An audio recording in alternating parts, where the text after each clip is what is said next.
In this edition of It's Night Time, professional cricket means a lot of travel and being away from home. CapeNet's popular automotive magazine show Latville visits the Knights, getting the Chevrolet Park ready for match day. Business as usual, it's game day. It's night time. Being a professional cricketer has long since changed from playing at your local club to travelling extensively, irrespective of the series or tournament the franchises are competing in. With matches being played on a home and away basis, the players often find themselves in a hotel and airport lounges and away from family and loved ones. After a sometimes grueling away game, it is these final steps towards the terminal building that feels the longest. On a trip where the team played 2 away matches on opposite coasts, Dylan de Pree, although tired, was visibly happy to be home. Ja, ons was 'n week weg gewees. Game gespeel Woensdag teen die Dolphins en gisteraand teen die Cobras. Een gewen, een verloor, so nie heeltemal gelukkig nie, maar is alright.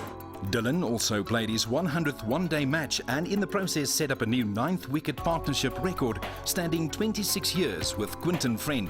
The same pair bettered their record 2 days later against the Cape Cobras at Newlands.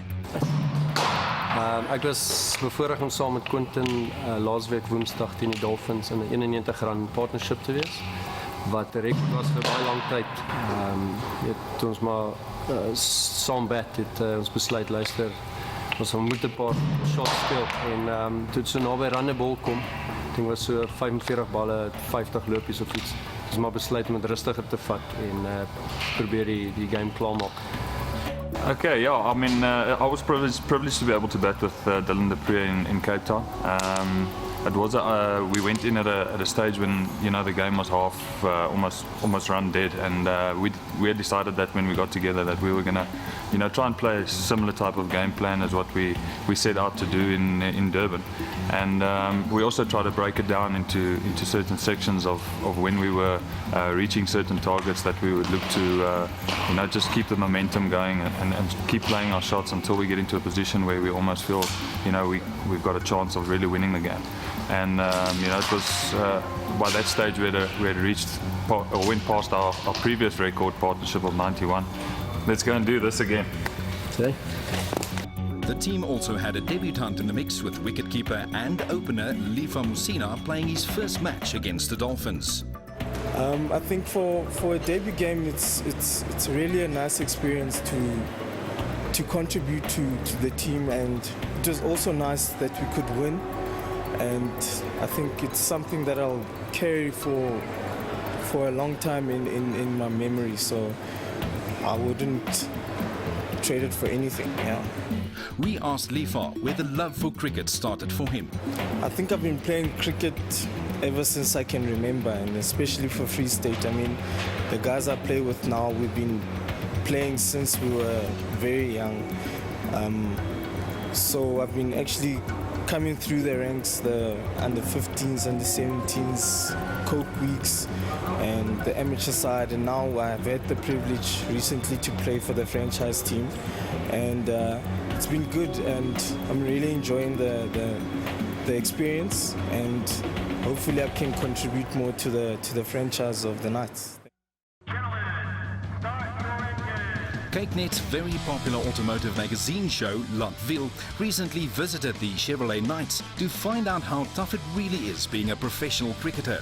The show's presenters, Hannes Visser and Waldo van der Wal, experienced the thrills of first-class cricket franchise firsthand.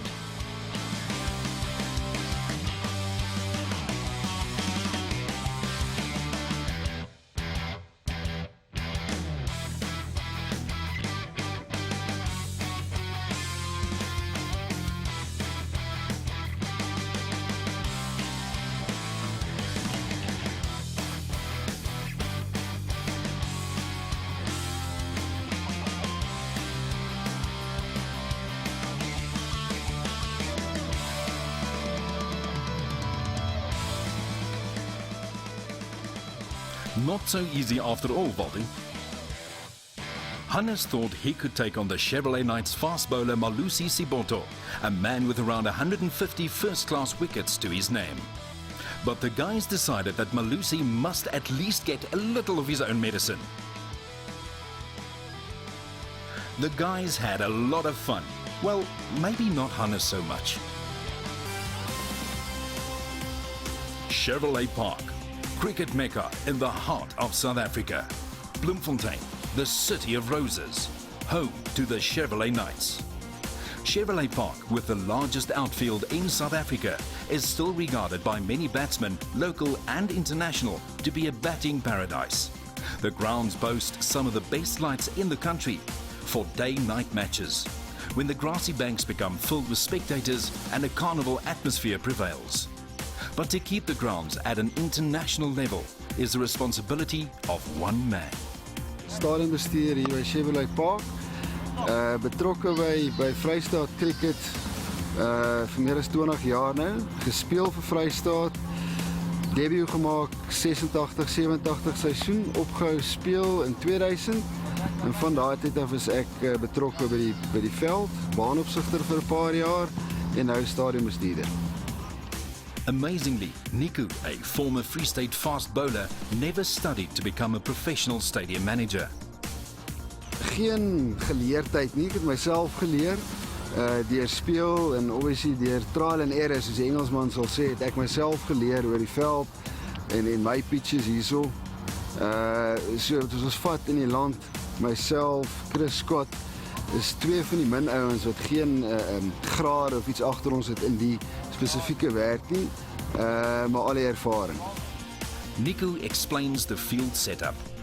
The square in the middle, we've got 9 strips, and on an average, all the grounds has got between 10 and 9 strips, where you've got 3 strips in the middle that you use for TV games, so your internationals and obviously all your one-day cup games and Pro 20 games. The strips on the side is normally used more for provincial games and 4-day cricket. So the 3 strips in the middle, that's what you normally leave out and really look after when you get international games. Nico even had to ensure that Chevrolet Park has the only clock the same color as the side screen. We painted it black after we got the umpires here with the one-day international against Pakistan.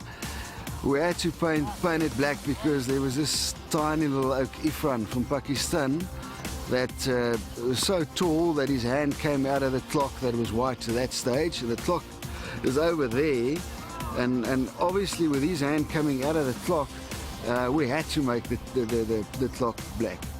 Although maintaining and preparing the pitch and outfield for both local and international matches is a year-round commitment, thanks to Nico and his team, Chevrolet Park will remain one of the top playing venues in the country.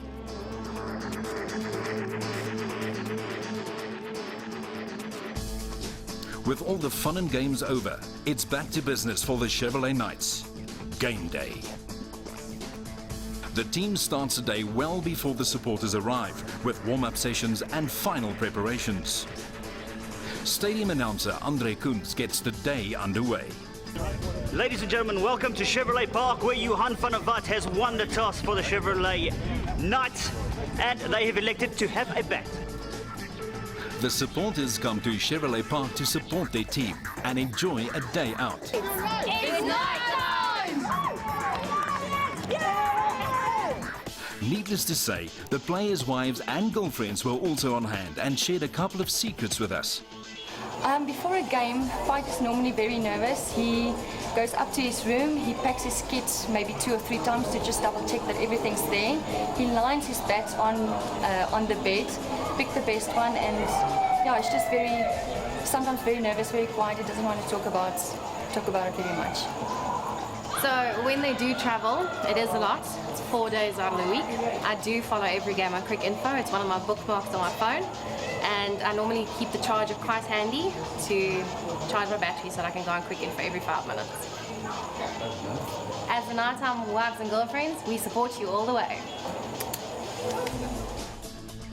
We asked David Dudnow, chairman of the board of directors, about some of the challenges a franchise like the Chevrolet Knights faces.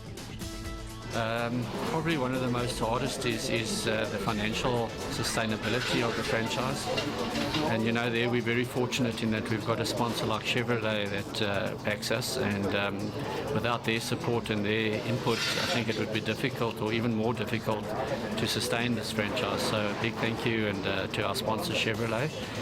Yeah, in terms of the large geographical area that both the affiliates cover, we've got a major challenge in ensuring that everybody receives equal opportunities and identifying the talent and then bringing them through our structures and into the system and ensuring that everyone gets a fair opportunity at making a success of cricket within the provinces.